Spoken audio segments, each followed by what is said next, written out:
Decomposition reaction.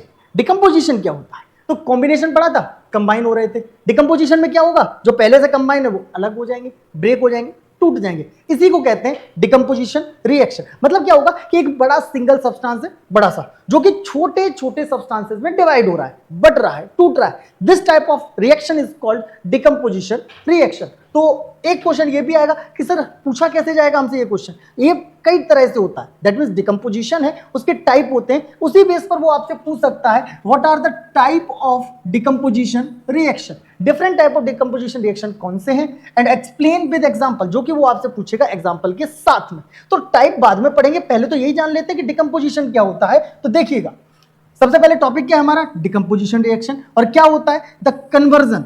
काय का conversion होगा? Of a single compound. एक सिंगल कंपाउंड है, वो कन्वर्ज हो जाएगा into two or more simpler substances. Single substance, single component, single compound converge हो जाएगा two or more simpler substances में, इज कॉल्ड डिकम्पोजिशन रिएक्शन। इसी को हम डिकम्पोजिशन रिएक्शन कहते हैं। It is indicated by the following general equation. इसको हम कैसे रिप्रेजेंट करते हैं? A B gives A plus B. That means यहां पर गौर से देखेंगे तो ए बी एक बड़ा सिंगल सब्सटेंस है जो कि ब्रेक हो रहा है, टूट रहा है। यहां पर ए और बी अलग अलग हो गए, तो इसी को हम कहते हैं डिकम्पोजिशन रिएक्शन। एक एग्जांपल के साथ देखेंगे इसको हम, क्या होता है डिकम्पोजिशन रिएक्शन। तो decomposition of a calcium carbonate. मान लो हमारे पास एक कंपाउंड है कैल्शियम कार्बोनेट, जिसको हम बोलते हैं लाइमस्टोन यानी कि चूना पत्थर। और अगर इसको हम हीट करना शुरू कर दें तो ये ब्रेक होने लगता है, टूटने लगता है, इसमें से कार्बन डाइऑक्साइड गैस बाहर निकलती है और लेफ्ट बिहाइंड पीछे क्या रह जाता है? पीछे रह जाता है कैल्शियम ऑक्साइड। तो जरा गौर से देखिए कि कैल्शियम कार्बोनेट जो है वो कैल्शियम ऑक्साइड और कार्बन डाइऑक्साइड में ब्रेक हो रहा है ना, टूट रहा है ना। तो इसी रिएक्शन को हम कहते हैं डिकम्पोजिशन रिएक्शन। और एक वजह ये भी हो सकती है कि यहां पर हम किसकी वजह से ये डिकम्पोजिशन देख रहे हैं? Because of heat. हीट मतलब थर्मल, थर्मल मतलब हीट। तो इस डिकम्पोजिशन को हम थर्मल डिकम्पोजिशन भी कह सकते हैं। लेकिन डिकम्पोजिशन यहीं तक सीमित नहीं है, हमारी ये जो बॉडी है इसमें भी बहुत सारी डिकम्पोजिशन रिएक्शन होती है, उनको भी देखते हैं। Decomposition reaction in our body. तो the digestion of food in our body, हमारी बॉडी में जो फूड डाइजेस्ट होता है ये भी डिकम्पोजिशन रिएक्शन का एक एग्जांपल है। We eat food like wheat, rice, potatoes, then the starch present in them decomposes to give simple sugar like glucose in our body। हम जो खाना लेते हैं, खाने में लाइक व्हीट लेते हैं, राइस लेते हैं, पोटैटोज लेते हैं, इनमें क्या होता है? इनमें स्टार्च होता है। और ये स्टार्च ब्रेक किस में होता है? सिंपल शुगर में। तो ब्रेक हो रहा है ना, डिकम्पोज हो रहा है ना, टूट रहा है ना, तो decomposition reaction. And protein decomposes to form amino acids. और प्रोटीन डिकम्पोज होकर क्या बना रहे हैं? एमिनो एसिड बना रहे हैं। तो यहां पर भी तो डिकम्पोजिशन रिएक्शन हो रही है, और ये कहां हो रही है? हमारी बॉडी में। अगर हम बात करें टाइप्स की, तो डिकम्पोजिशन रिएक्शन तीन टाइप की देखने को मिलेगी। पहला होगा थर्मल डिकम्पोजिशन, दूसरा होगा इलेक्ट्रो डिकम्पोजिशन, और तीसरा होगा फोटो डिकम्पोजिशन। और थर्मल का मतलब होता है हीट, मतलब ये डिकम्पोजिशन किसकी वजह से होगा? हीट की वजह से। इलेक्ट्रोलिटिक यानी कि इलेक्ट्रिसिटी की वजह से। और फोटो डिकम्पोजिशन जो होता है वो होता है इन प्रेजेंस ऑफ सनलाइट। तो तीनों टॉपिक को हम वन बाय वन देखते हैं। सबसे पहले देखते हैं थर्मल डिकम्पोजिशन। तो क्या होता है थर्मल डिकम्पोजिशन?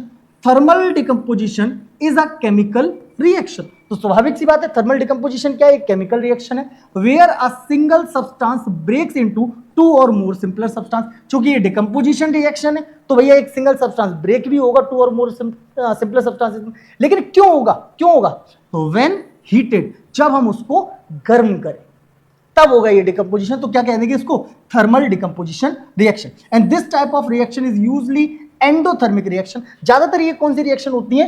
एंडोथर्मिक होती है। जैसे कि अभी हमने ये जो एग्जांपल आपको दिया था कैल्शियम कार्बोनेट वाला, इसको हम हीट ही तो कर रहे थे, और हीट करने पर ये ब्रेक हो रहा था, टूट रहा था सिंपलर में, तो ये एक थर्मल डिकम्पोजिशन का एग्जांपल हो जाएगा। इसके बाद हम बात करते हैं इलेक्ट्रोलिटिक डिकम्पोजिशन। डिकम्पोजिशन पहले से पता है, इलेक्ट्रोलिटिक मतलब बिकॉज ऑफ इलेक्ट्रिसिटी। तो ये डिकम्पोजिशन किसकी वजह से होगा? इलेक्ट्रिसिटी की वजह से। तो देखो, when electric current is passed through an aqueous solution of a compound.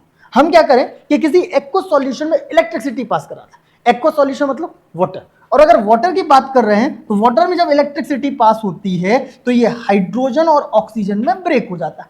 देखो यहां पर मॉलिक्यूल H2O की फॉर्म में था, लेकिन यहां पर H2 और O2 क्या हो गए?